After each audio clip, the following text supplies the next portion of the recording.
66 या संख्येची ओळख वस्तूंच्या सहाय्याने करून घेणार आहोत. 1 2 3 4 असं करत एकूण मी 66 काड्या काढलेल्या आहेत. 66चं पहिलं नाव आहे 66. बघा इथं 66 काड्या मी काढलेल्या आहेत.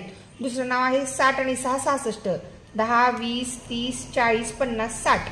60 आणि हे 61 62 63 64 65 आणि 66. आणि तिसरं नाव आहे 6 दशक 6 66. 10 वस्तू जेव्हा एकत्र बांधतो ठेवतो तेव्हा एक दशक तयार होतो.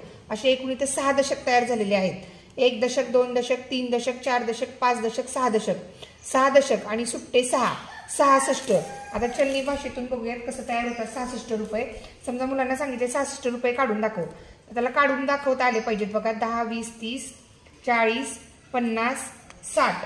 60 आणि 1 61. 60 आणि 2 62. 60 आणि 3 63.